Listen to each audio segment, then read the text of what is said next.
Yes. Hello, dear listeners. We are recording this November 13th, 2024. So, last episode we recorded was our South Park episode. We were like, it's election day. Wonder what's going to happen. And Now we know. now we know. I still think it was like a perfect day for that episode. Oh, yeah. And like, in many ways, our conversation, like, primed me to be like, okay, let's make some radical art and refuse to let fascists win, basically. Yeah. And this movie for today is just as relevant, honestly. Yeah. I put it in my art we need now letterboxed list right after I Yeah. finished it.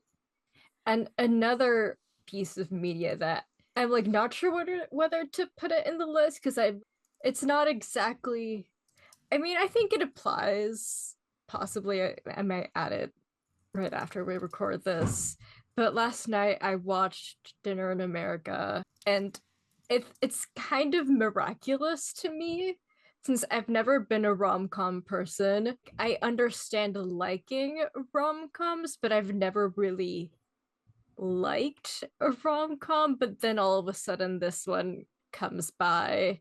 And it's like, oh, this is somewhere in the like top 50 movies I've ever watched.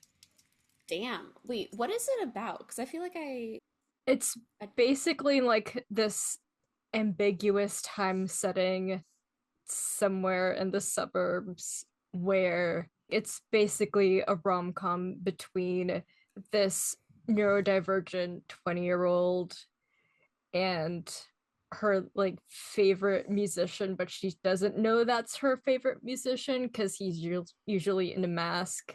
It's Kyle Colgren. Kyle Gallner. At least I How think do, that's his name. is that how you say his last name?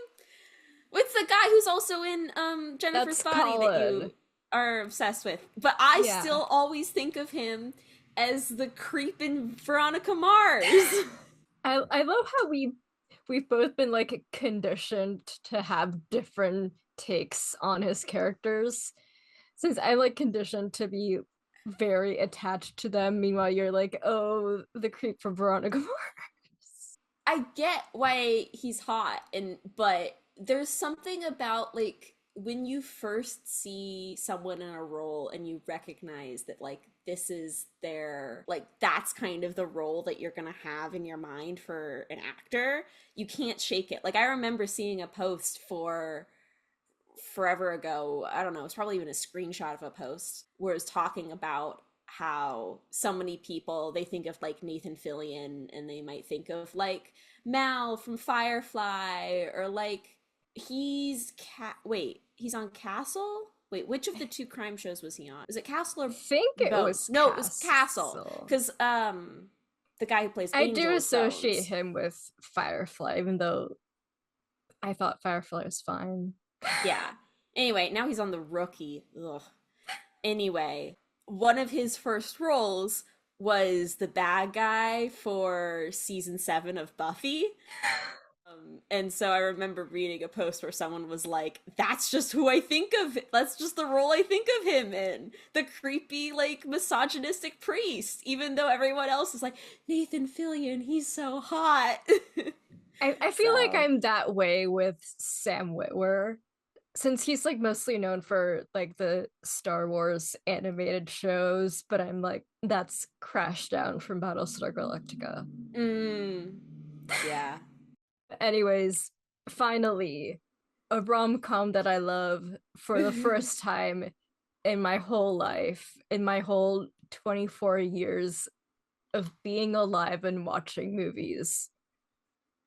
Honestly, that's because like your 20s, like or your teens, are kind of like the time when you'd be really into rom coms. I feel like I'm like there's rom coms.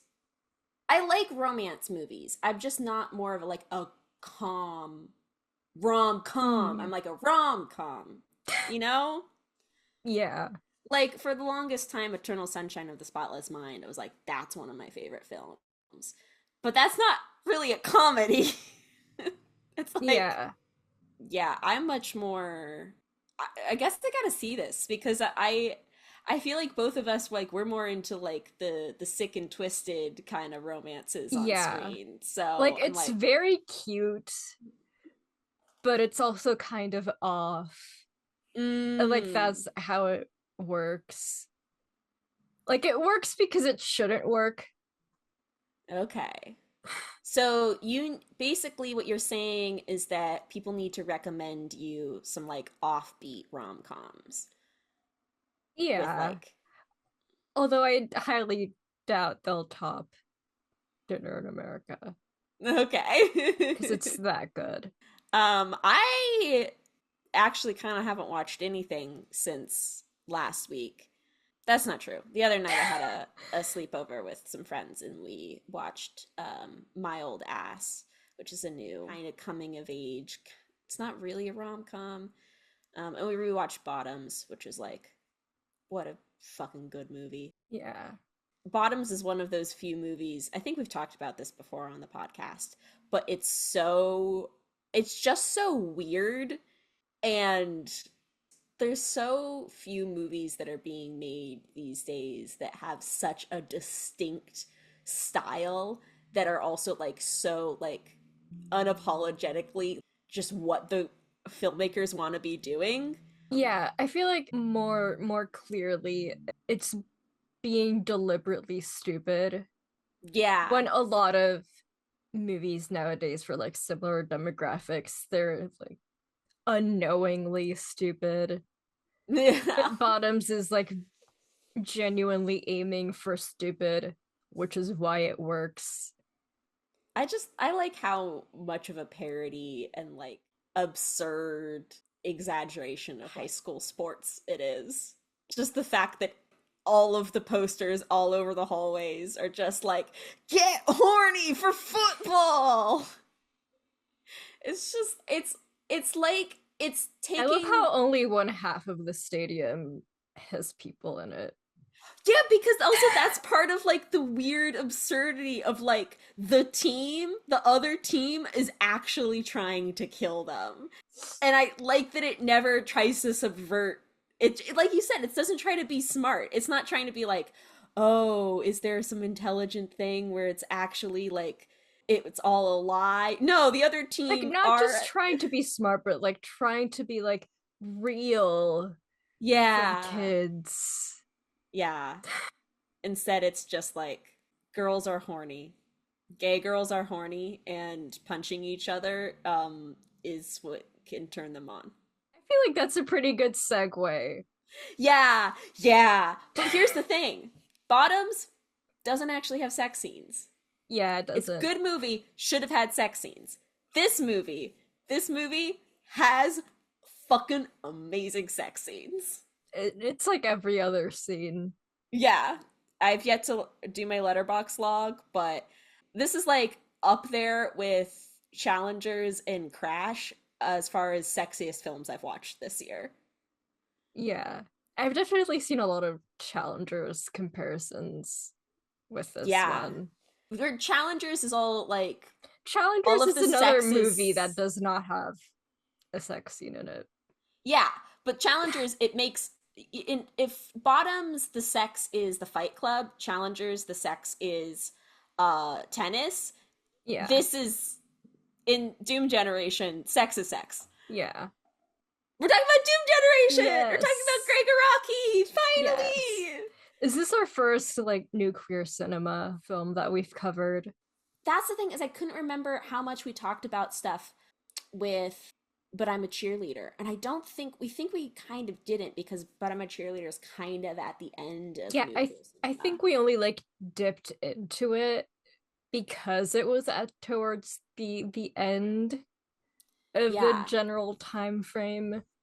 But this is like I mean, Gregg Araki is like one of the nuclear cinema directors. Like he's kind of that guy. Brief context, nuclear cinema was this term coined by film critic B. Ruby Rich after the 1992 Sundance, I believe.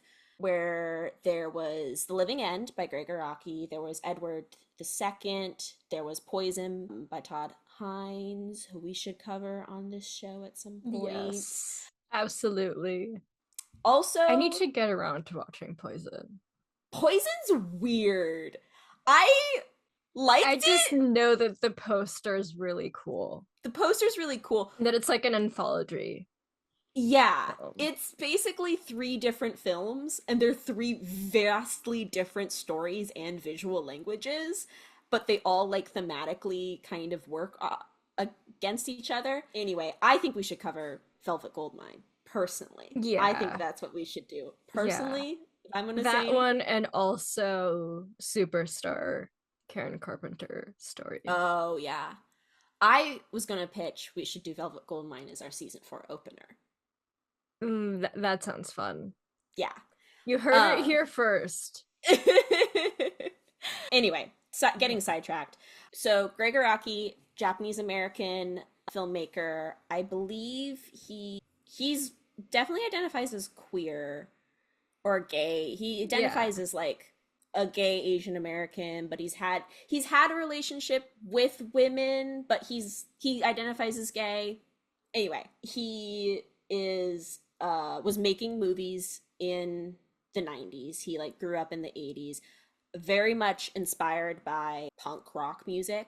One of the references I read for this was an interview he did for IndieWire. It was an interview with the filmmaker Andrew On, and he like talked about he thinks he's like grew up in like basically like the perfect time period because during the 90s like indie underground stuff like it was being financed but also it was reaching an audience, and Sundance was this festival for indie works to get recognized and get like acclaim and have some distribution.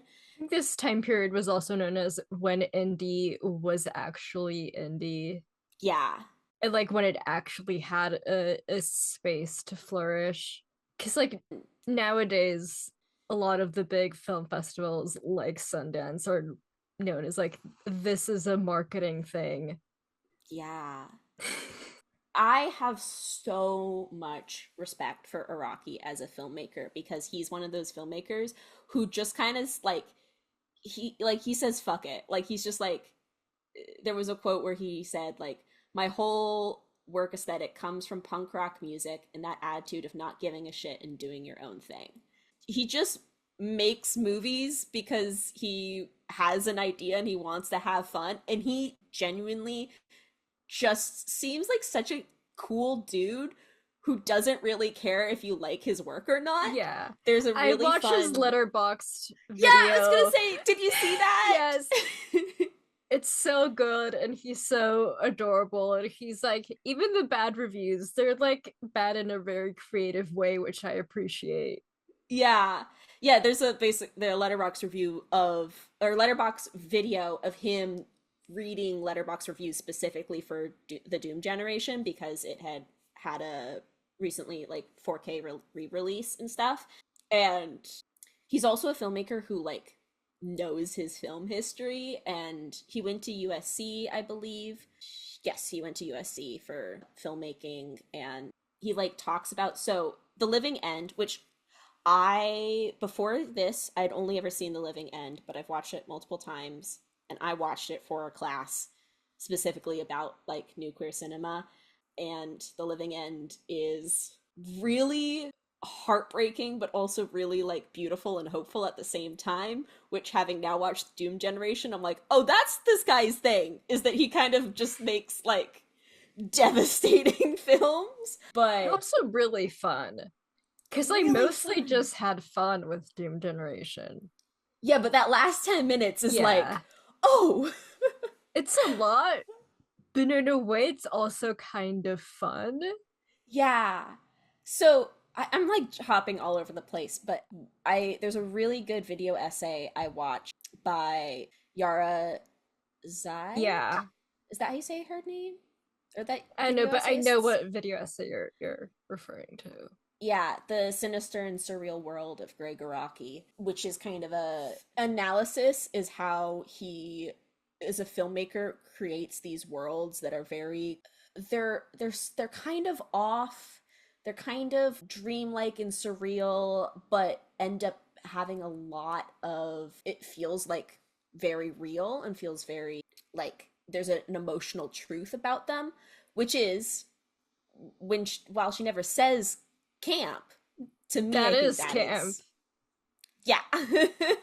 Like the production design alone in Doom Generation is incredible and very in your face and bright to like a severe extent. Yeah.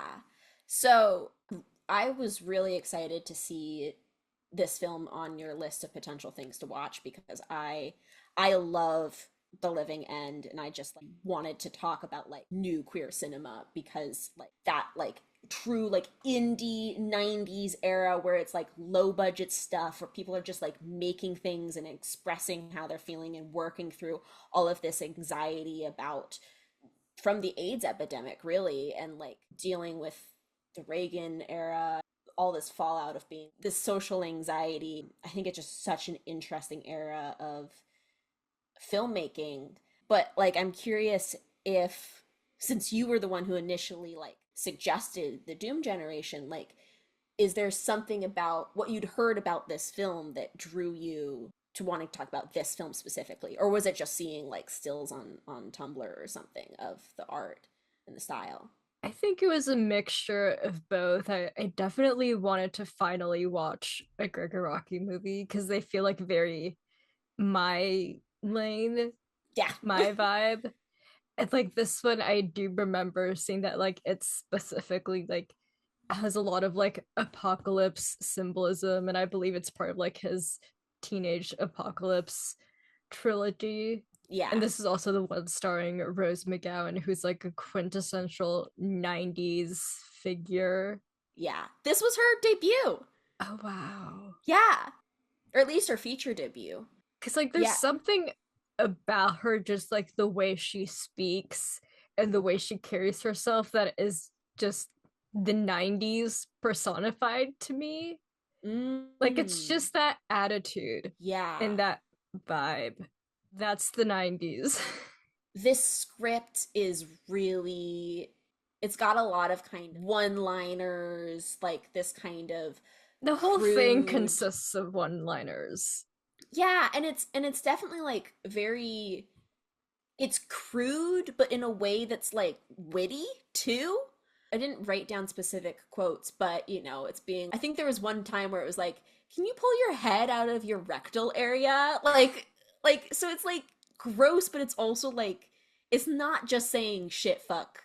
There's a bit of a poetry almost to the dialogue. Yeah, and it very much fits the tone. Like so much of this film is made to fit a specific tone, which is like kind of a cross between like the classic American road movie and a sort of great American novel with just teenage life in the 90s Yeah. and like the punk sensibility. Yeah. We should like do like a plot summary. Even Yeah. though it's like not much plot, it's vibes. Yes. But we should at least introduce the characters. Yes, this is a film about three teens. They're like 18 and 19 or something. There's, I believe it's Jordan White, Amy Blue, and Xavier Red, Yeah. which when I'd seen references to this film before, I feel like I'd seen people referring to them by their last names, but really the whole movie, it's like, it's Amy, it's Jordan, and it's Xavier or X. And Amy and Jordan they're in a long-term relationship that has been going on for 3 months. That's one of those kind of like otherworldly things about this. Like they're like, oh, we've been dating so long, 3 months, and like Xavier's like, whoa, that's so long. But they hadn't had sex yet. And their first time they're trying to like have sex with each other, it's interrupted by this drifter punk guy Xavier who like is kind of getting in a fight with some guys, and then they like kind of rescue him, but he's also like Also, in they their each kind car. of have like their distinct vibe. Like Amy is Yeah. very 90s tough girl. I love her first outfit, which is like an all black dress and boots and the black sunglasses with the red lip. Yeah. And Jordan is very surfer punk. Stoner too. Yeah. He's kind of always just like, oh, wow.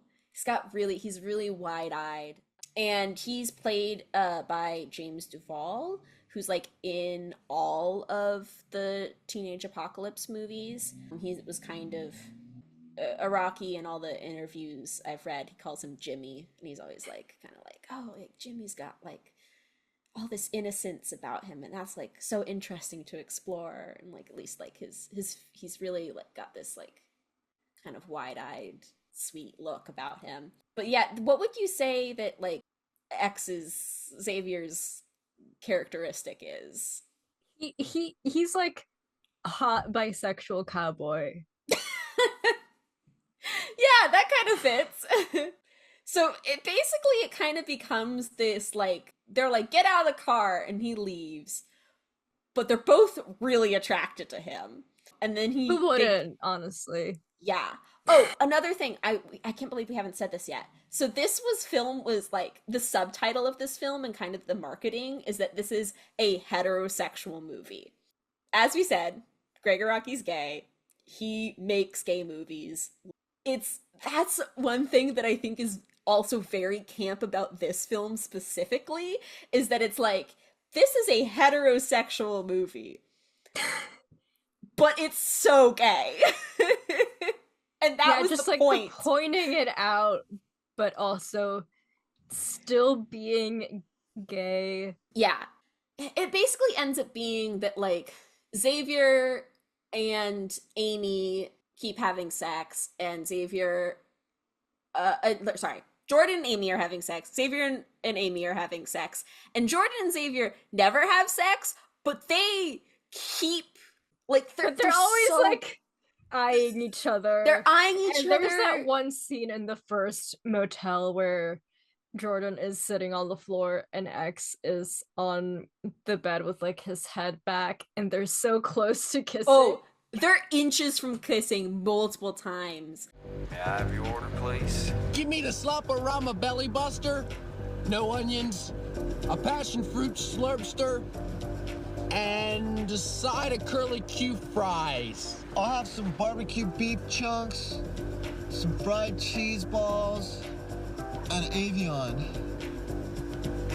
Diet Coke extra large. She never eats when she does, Crystal. Shut up. That'll be all? Yep. Hey, I lost my earring. That'll be $6.66. Please pull forward to the window.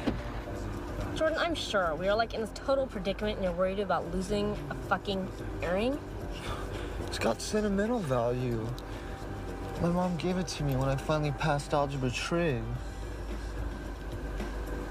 You could relax your royal sphincter muscle, Your Highness. The crazy machete lady offed herself and her kids, so there's no witnesses left.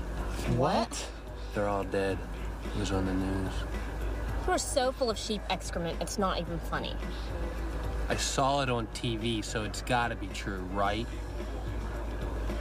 Yeah, but what if that guy's head is still talking and he tells the cops everything? So the inciting incident is Amy and Jordan are at a convenience store and they like don't have cash to pay, and like the convenience store and everything guy, in this movie costs $6.66. Well, and Amy's SAT score was 666 too. It's definitely like we can spend a whole section talking about the production design and all the billboards. Oh my god, yeah. And I actually read a really interesting interview that was with the costume designer too. So they basically kind of accidentally end up, Xavier beheads the convenience store clerk, and then they're like on the run because they're accomplices to murder, and then they kind of end up killing people a couple other places too because they kind of like the convenience store clerk's wife and kids, and the wife is played by Margaret Cho. Yes. She then did like a murder suicide, Yeah. and they're fully showing it all on the TV, Yeah. which is like part of the whole. This is a world where everyone is fully desensitized to everything and doesn't really care, and violence is everywhere. Yeah. Well, I think that there's something like there's a certain kind of 90s Americanness to and 90s and going forward too, because I mean stylistically it's, as you said, like very 90s punk core, but I feel like this kind of like themes of violence and death and like this kind of coming apocalypse, it's all in a like, and all the convenience store shopping that they do. Yeah, it's all tied to a certain kind of American consumerism that's also like being very like untethered. They're always on the road. It's like the thing, they're seeing these apocalyptic signs that are like on billboards and gas station signs. Like it's really, it's this vibe that like the whole world's kind of out to get them. Also, we forgot to mention that the beheaded convenience store guy, his like head falls onto like the food and he's like still talking. Yeah. Which is one of like the more memorable unreal moments of the film. And also one of the signs in that convenience store is shoplifters will be shot. Well, that's the thing. Will be executed. It will be executed. Everyone has a gun. Like, and that is to me, I'm like, oh, it's a specific kind of American violence to me. There's convenience store clerk has a gun. The guy at the fast food drive-through, the like dinosaur themed drive-through. Yeah. There's another convenience store they go to. There's a sign that says, "You don't call 911" with like a gun. Also, one of the convenience store clerks is played by Heidi Fleiss, which I'm like, oh, I see you. And she's like one of my favorite like Americana figures. She was really mainly prevalent in the 90s. There's this whole amazing podcast about her by Molly Lambert that's also very much doubles as a kind of anthropological work on LA in the second half of the 20th century, which is really good. But she's like another like signifier of a specifically American brand of quote unquote violence or like lifestyle. Yeah. Well, and it's violence and sexuality. Yeah. It's all tied together. 'Cause the first time that Amy and Jordan actually then have sex is in the motel after they run away and after they get away from this like bloody convenience store kill. And then Jordan like bangs his head against the tub and his like nose starts bleeding. Yeah. And to me, what I thought was kind of the hottest scene in the film is Xavier watches them through the crack in the door and like jerks off. There's then, also the other moment where they're both sleeping and he's like kneeling in between them. Yeah. Well, and then it's mirrored later when Xavier and Amy are having sex and Jordan watches them through the window. With the yo-yo. And the sound of the train going by that's like getting louder and louder as they're all orgasming. It's like how also it feels like they're the only 3 people in the world that occasionally meet up with like other people that are violent or trying to sell them something. Yeah. Like there's this whole running gag with Amy that everyone they meet also knows her and like they like act like she's dating them.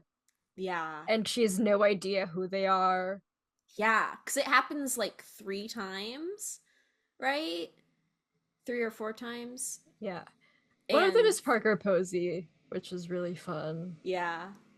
Yeah, and that's also part of this like even though it's a quote unquote heterosexual movie, there's this like queerness that's painted over everything where like literally anyone could be attracted to anyone and anyone could have had a relationship with anyone. It very much, arguably as a whole, is a sort of queering and camping of the American Road movie.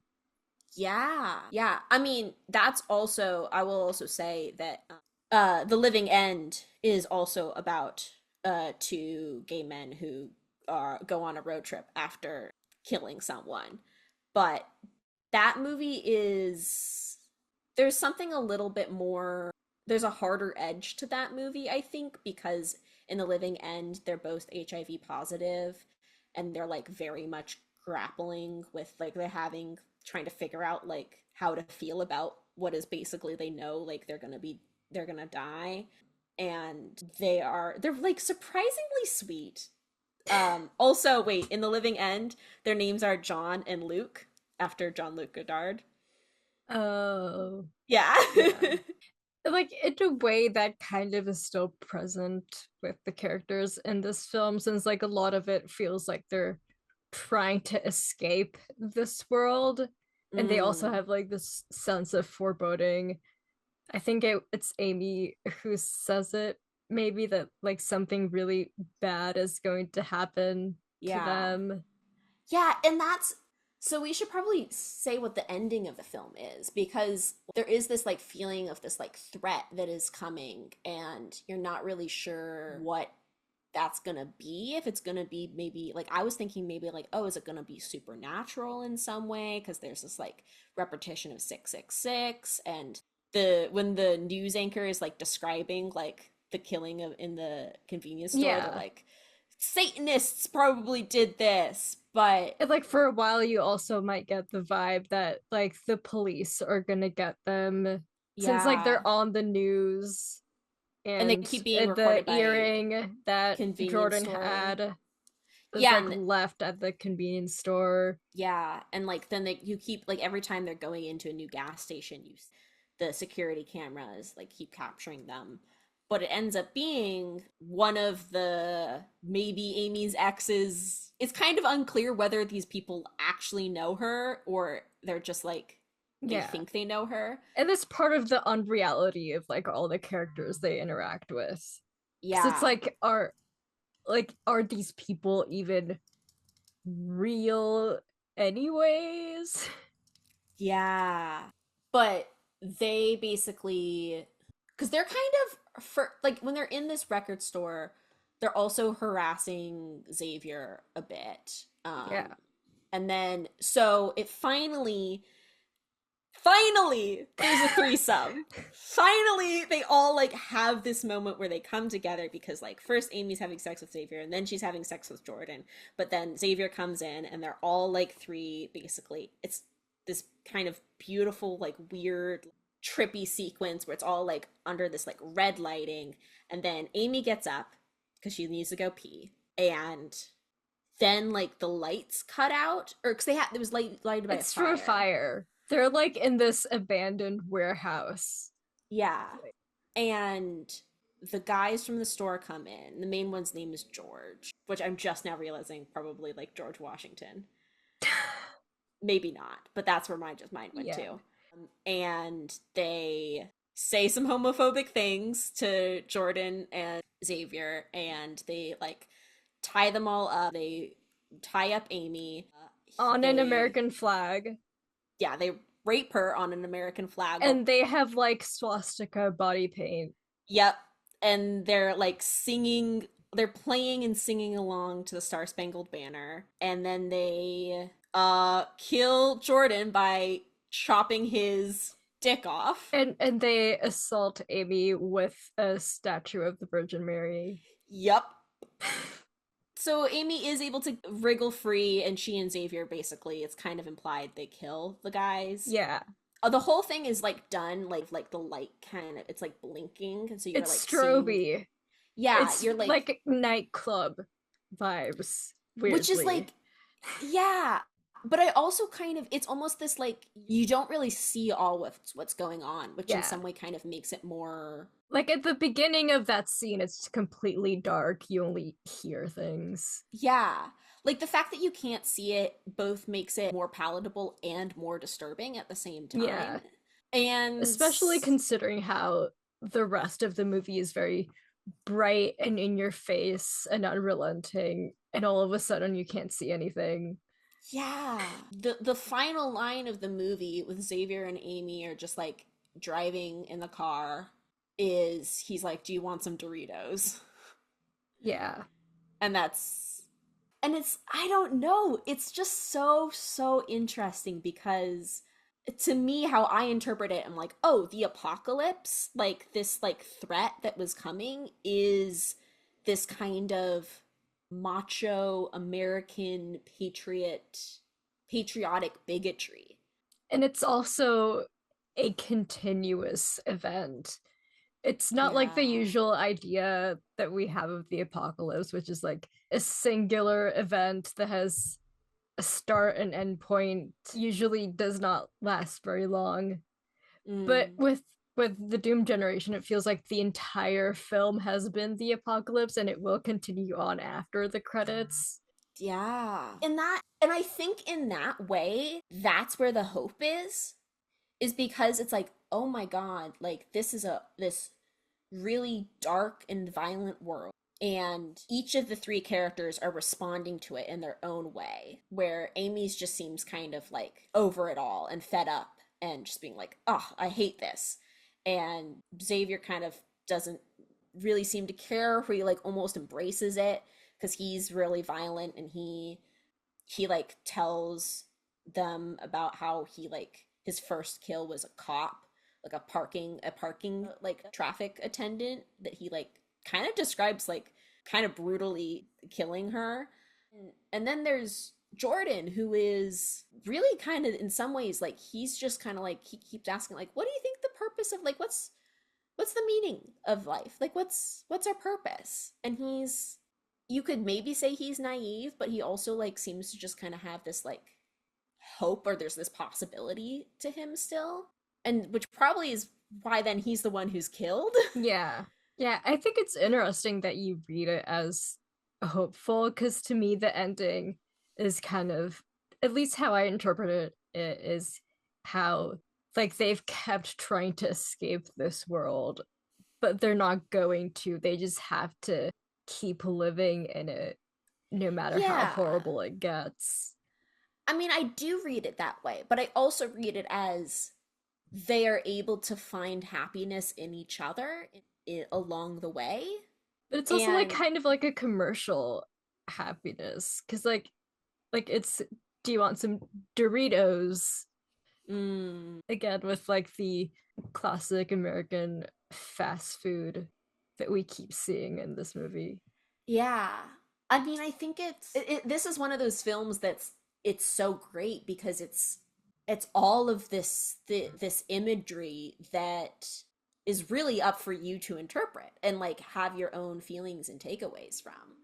Yeah, this movie is very invested in imagery and the design of things, which I feel like is also part of the camping of the American road movie, since a lot of the like road movies tend to be about like connecting with nature and like being in touch with yourself and learning to appreciate nature and what you have. Meanwhile, this is like a very thoroughly production designed film that's all about like these weird looking motels and all these weird looking convenience stores that they go to. Yeah. There isn't really this sense of nature that's present. Oh, yeah. And like the dialogue itself, like it has this poetry that doesn't feel natural, but if that feels like it's the point. Like it's very writerly dialogue. Yeah. So I wanted to say a couple things to that. First, Araki has definitely referenced like Bonnie and Clyde as one of these kind of inspirations for the Doom generation, but it's been a long time since I watched that movie, but I remember like thinking of the spots where they are camping out are like, yeah, grasslands and fields and nature, like you said. But then in this film, it's these motels, and they completely designed it. It's not like they found actual motels that looked that way. There's probably the most famous is there's this motel that they go to that's like completely like a checkerboard, and that was hand painted by the production design team. Like they literally hand painted everything to be checkerboards. And so there's this interview I read that's from the ID magazine talking about with the director, obviously Araki, and costume designer Kathy Cooper, talking about how they did all of the fashion and stuff. And this is, they like, Araki says it was probably about 750,000, and that was big budget for him. He literally, this was the first film that he had like a full crew that he wasn't the DP on. Previously, he was literally doing everything, which is why it feels like I don't want to be kind of like leaning into this like auteur theory. The director does everything, but in a like true like indie sense, he was kind of doing everything. This film, you know, he has Kathy Cooper doing costume design. He knew her from doing a bunch of music videos and stuff. And like they have this budget, but it still doesn't go very far. So she's thrifting things, and literally multiple costumes were things the crew owned and wore. That blue and yellow striped shirt that Jordan wears at one point. I feel like that's part of the reason why, one of the many reasons this feels very 90s, is like the 90s very much had like this thrift culture and hand-me-down culture. Like it wouldn't really work if everything was made for the film or bought completely new. The blue and yellow striped shirt was the director of photography's shirt, so he wore that to set one day, and Araki was like, cool, I want the character to wear that in the second part of the film. And that also, that big, it's a leather jacket, but it has like a Chicago police badge on it that Amy wears at one point. That was from, they said that they borrowed that leather jacket from the camera guy. Like they literally are just like piecing this costume from different places, which I think is really, it just makes the aesthetic of it like so, it's so authentic. It feels so, it lived in. Yeah. And it's kind of authentic in the way that like the 90s is authentic, in the sense that with the distance of time, it looks crazy. No, that's like that's absolutely a good point. Of you watch this film and you're like, oh my god, this is so stylized. Like this has to be perfectly curated to look this one particular way. And it absolutely is. But it's also, that is the way that the subculture of these creatives we're living in looked, and now that's not really a kind of aesthetic that is like a common look. Is that kind of your point? Watching the style of this film, like in terms of costume design, it really reminded me of our conversation about the Brady Bunch movie. Oh yeah. Which, how like it was mainly about making fun of the 70s, but with the distance that we have with the 90s, that is basically the same distance between the 70s and the 90s. Now we also have this additional layer of seeing how crazy the 90s look as well. Yeah. I'm also really into it's subtle, but like we kind of already touched on it, like the way media and like television is depicted in this movie too. Because that's like, you know, now all media is, you know, it's like social media and stuff, but the news is on television.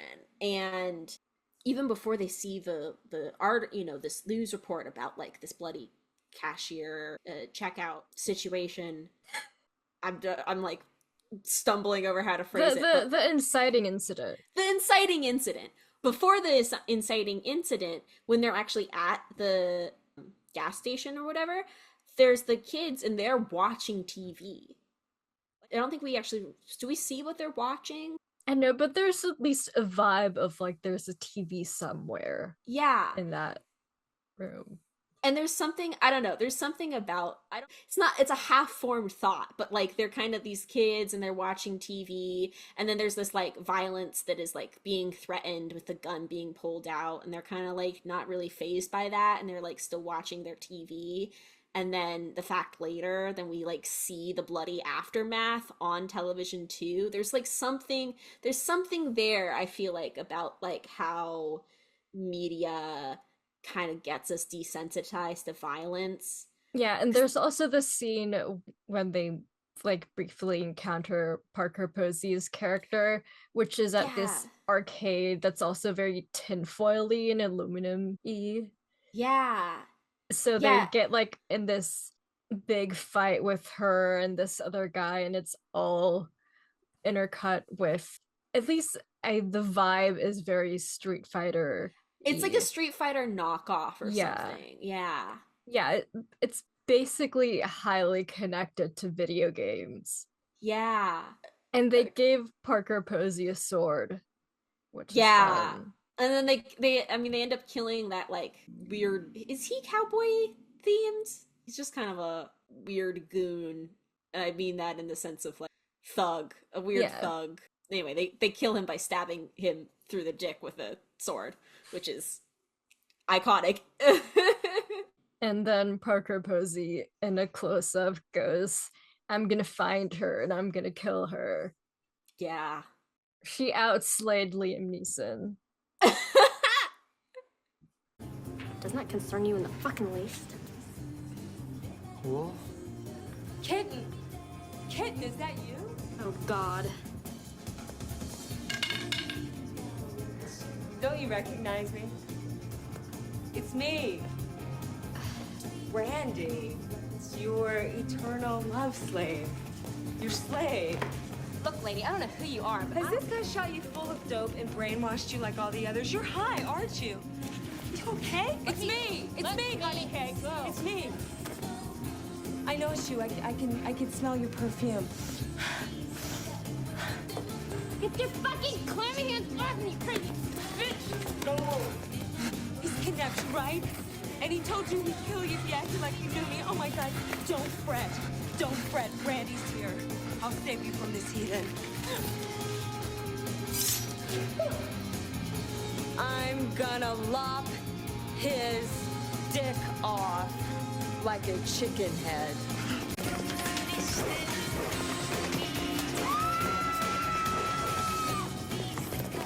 God, Bruce, I'm sorry. I'm so sorry. But it was her. It was Kitten.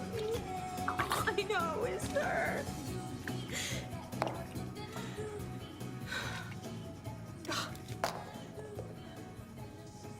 The bitch. I'm gonna find her. And then I'm gonna kill her. I do see what you mean if I'm thinking about the fact that like the movie ends, but it doesn't. Like their story absolutely doesn't end, even though we have this like, a bit of a closing of this arc with Jordan's death. Like they are still living in a world where there are still people who are out to get them. They're still driving around in that car. Yeah, we don't get closure to these people being like, I'm gonna kill them, and these like government police agent guys who are like, we're gonna hunt her down. And I do think that that's something, like there is this truth to like living as like a marginalized identity in the world, and like feeling, so many of Araki's films are talking about like gay men, but I think there's really something about, this is a world that's also like really misogynistic, and I find that, and like it's not just violence, it's sexual violence that is threatening Amy, which is, it's like twisted in this weird, it's like it's kind of this unreality, and it's not quite like this would never actually happen, but all there these is a people truth to it. Are claiming to know me. Yeah, but like absolutely experience of being a woman, and like some creepy guy being like, hey baby, like let's get together, like And then they're chasing after her with the gun. Yeah, it's one of those, you know, I feel like I often hear about how like speculative fiction, like science fiction, is a way to show truths about this world, because you know you're able to like kind of, if you change the setting, people are maybe better able to recognize it. And this is not it's like, I would argue it is. It's like very Ballardian sci-fi yeah, specifically. Bullardian, what do you mean by that? Like it's a lot like Crash and other of J.G. Ballard's Oh, work, which is okay. like not necessarily about like the near future of technology or like the near future of societies, but like how our current world is affecting how we behave and how we interact with it and how we react to it. And it's kind of Yeah. what the main three do throughout the entire film. Yeah. This is definitely a film where I feel like I don't need to prove that it's camp. I mean, in its style alone, like it's very usual, like pretty colors camp, but it's also a very violent and aggressive pretty colors. Like they're all like really Yeah. saturated and just in your face and severe. Yeah. Severe is a really good Yeah. word. And I definitely think this is a film that works for our kind of theme of cruelty. Yeah. And like its main bright colors are red and blue, which are like among the colors of the flag. And Yeah. like in this film, it's like by the end, it's heavily associated with violence. So Yeah. like red and blue are literal violent colors. Yeah. Jordan's the one that's whose last name is White, Yeah. right? Which like adds to like the his like innocence as a character. Yeah. It's definitely one of those films where I'm like, I want to rewatch it, or at least rewatch certain scenes. Yeah. It's I still think The Living End, which I don't want to spoil the ending of The Living End, because it is, I think that was so shocking and like emotionally affecting an ending. And I had never seen like Araki's work before, so I like wasn't prepared for it, and it really stuck with me in a way that I really appreciate. And I really am like, God, that's a good film. So like I think The Living End just is slightly more, it might stick with me a bit more just because it was kind of the first one I saw, but it's also not as visually striking as this one. This one I think in some ways might be a better movie, because it's more, there's just a little bit more to chew on in its imagery especially. Yeah, and one of the reviews that I saw mentioned that like the ending kind of recontextualizes and reframes everything that we watched previously, which is what a reason why I think like a rewatch of the Doom Generation would be helpful, like knowing what the ending is, like basically just seeing the rest of the movie in a different light with like Yeah. knowing exactly what it is that they're feeling that something bad is going to happen is exactly. Yeah, I mean, this is a film where we both watched for the first time for this pod, and we're just discussing it for that, with that first context. And I definitely think that it also, because we're discussing it, me having seen one other Rocky film and you having not seen any, we might not have as much context to really dig into this, potentially other people, but that's why I would definitely recommend that video essay, for sure, that looks at kind of the whole of his work. It also feels like very instant character Gen X. Like this is a very, the vibe of it is very much the vibe of Gen X in general, which is like this very disillusioned, like also like disillusioned and full of attitude. Yeah, Is how I would describe Gen X. I'm sure my parents haven't seen any of his film, but thinking about it, this is the kind of film my dad might like, and my mom might like. I think they both might like. My dad. Your parents are very Gen X to me in the sense that I like know that they were in Seattle during the grunge movement, like actively in it. Yeah. I do remember when we talked about the Brady Bunch movie, and I think I remember being like, I don't know how realistic this was. My mom told, after she listened to that episode, she talked to me and she's like, no, I think this. I can't remember what exactly she said, but she was like giving more context that I didn't have. Yeah, I don't know. One of my dad's favorite films, or at least the one that he references the most, is this really weird movie called Repo Man. Have I talked about this before? I think so. It's definitely on my watch list. And I feel like it has something to do with cars. Well, I've seen like the opening credits that are really cool.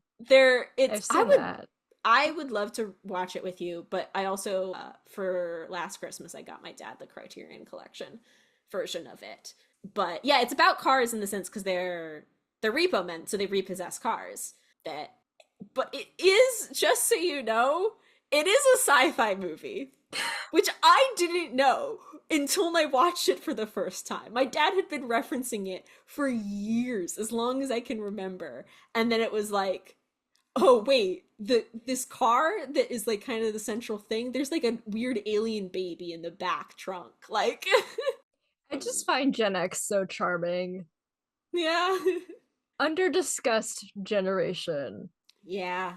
I mean, the fact that it's our parents' generation. I guess like my parents were like less subculture vibes.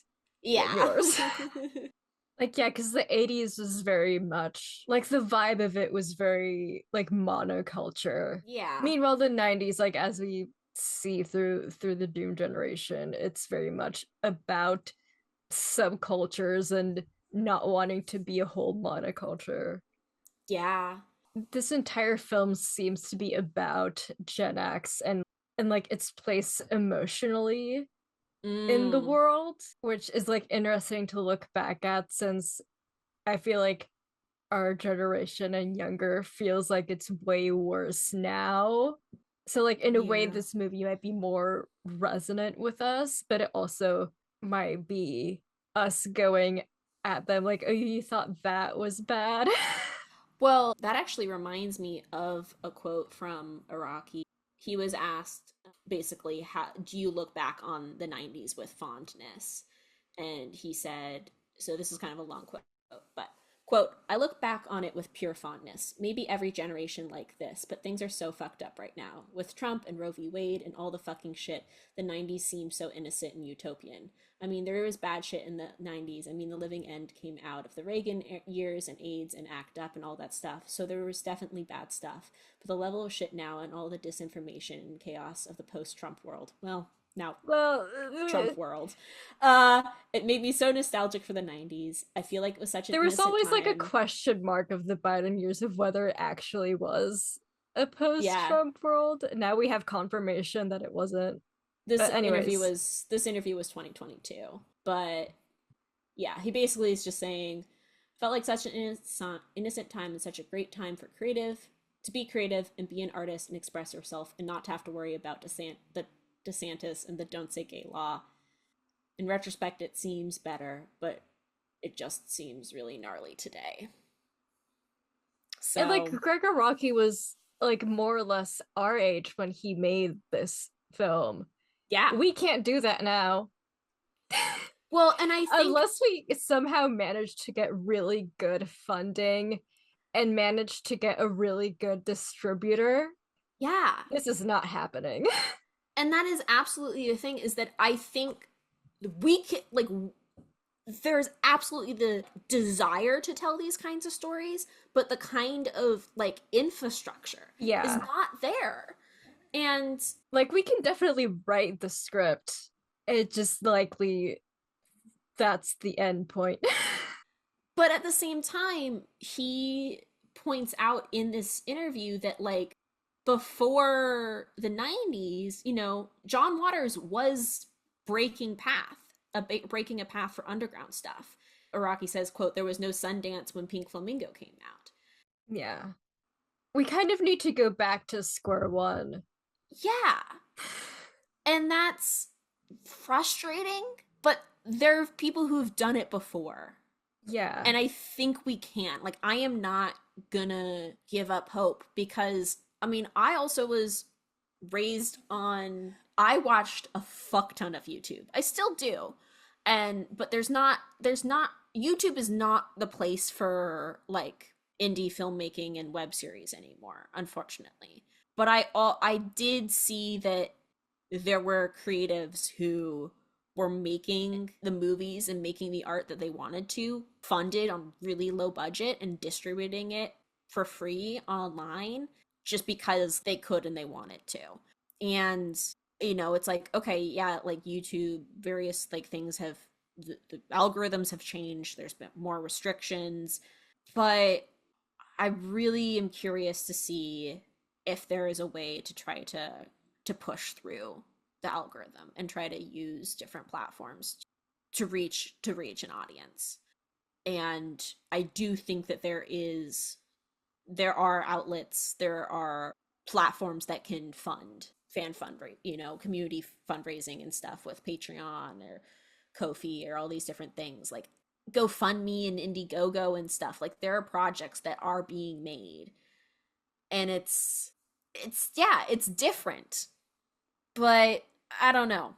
I'm hopeful. Yeah, I'm just thinking about how, like, people keep saying that it's 1968 all over again with 2024, which, like, on one hand, like, yeah, it's incredibly chaotic, terrible time, but it's 1968 again, which means that hopefully we're at the cusp of it being the 70s again. And you know how I love the 70s. Yeah.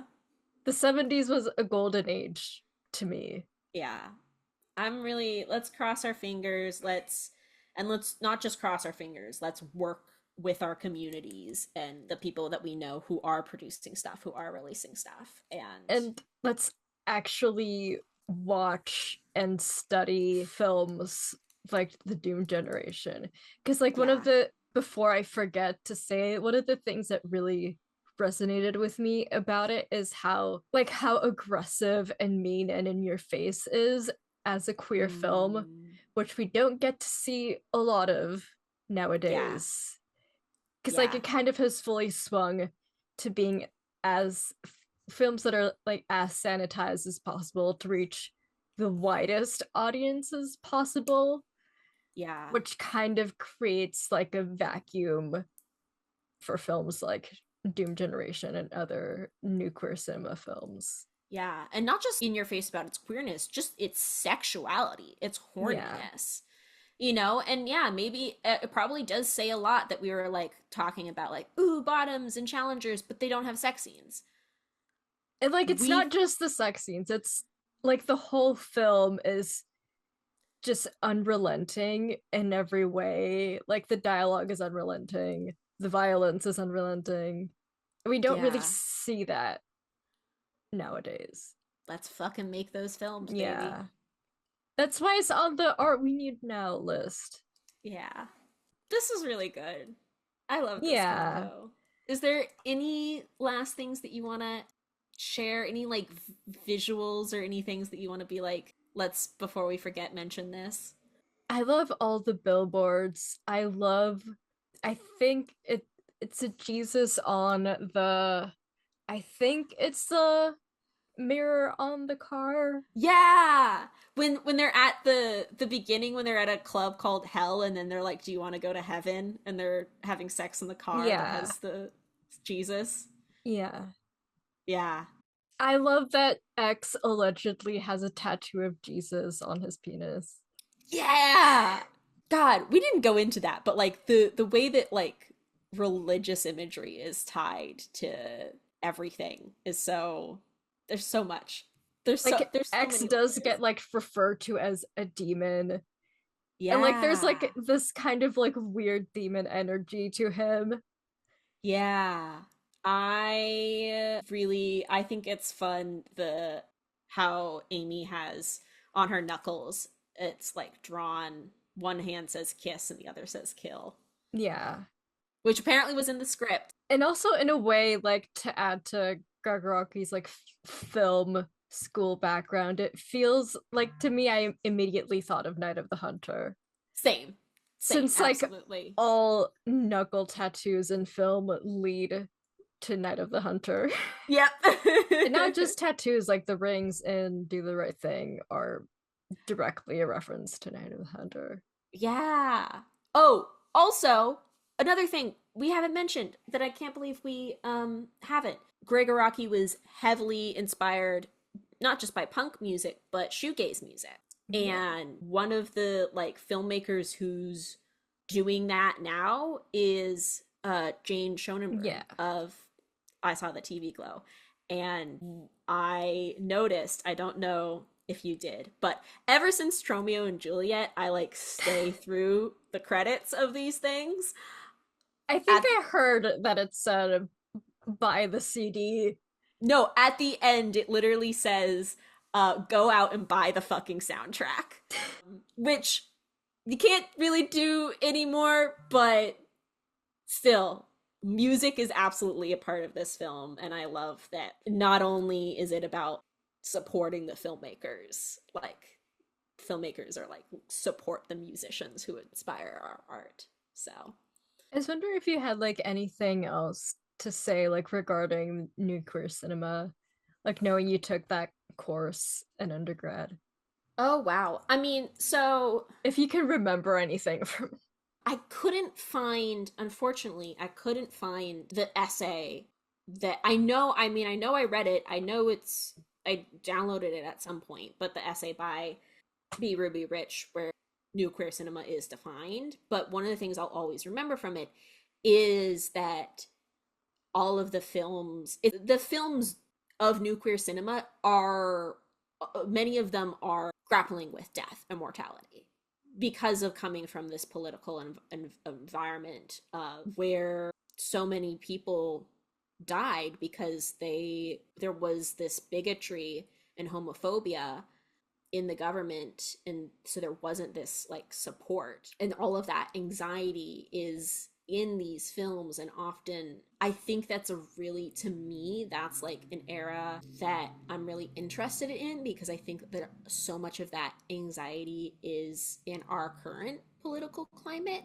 And HIV/AIDS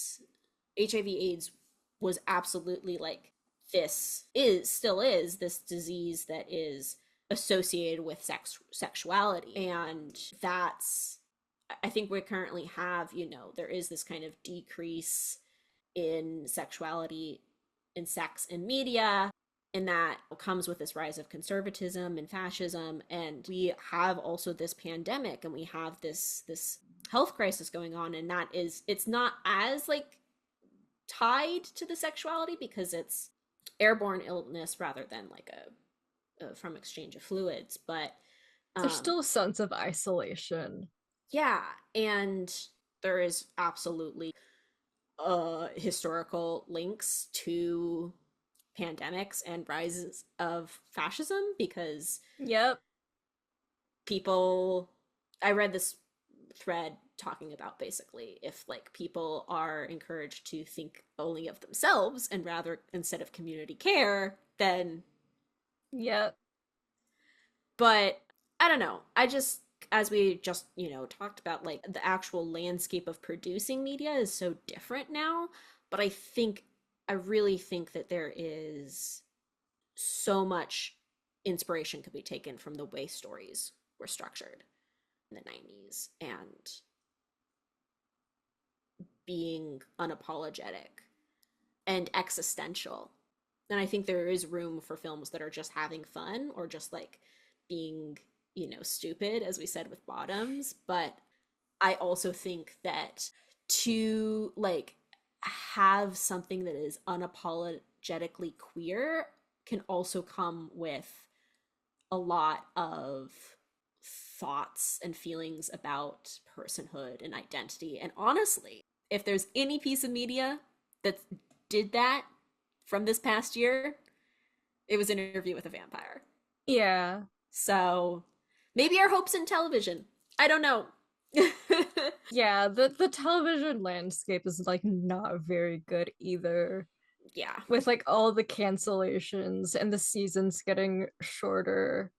Like if House of the Dragon got last minute budget cuts and episode cuts, imagine how other TV shows are faring. Yeah. Anyways, one last image that I think is really fun and to very, very much part of the Americanness, but also the homosexuality of this film was Jordan's obsession with Xavier's little cowboy belt that had I love that belt. Little like shift, I can't remember what those are called, but it has like kind of like a little animation if you like yeah, those were like really popular in the 90s as well. Yeah. Like they're like this fun kitschy thing. Yeah. And again, like the making artificial of classic Americana imagery that is itself arguably artificial, but this one is like another layer of it. Yeah. But yeah. Well, I hope people enjoyed this episode. I hope more people will go and watch Gregg Araki films. I'm certainly going to watch more Gregg Araki films. Yeah, same. I can't believe it took me this long to finally watch one of his films. Literally. Partly because I'm like, I feel like we're like in similar wavelengths as filmmakers. Yeah. And honestly, I hope to be as chill and cool as he is with criticism, because yeah, that Letterboxd video is so good. Yeah. With all the reviews, he's like, oh. Yeah. Well, shout out New Queer Cinema, shout out Gregg Araki, shout out films with common blood. Yes. Exactly. We're ending it right there.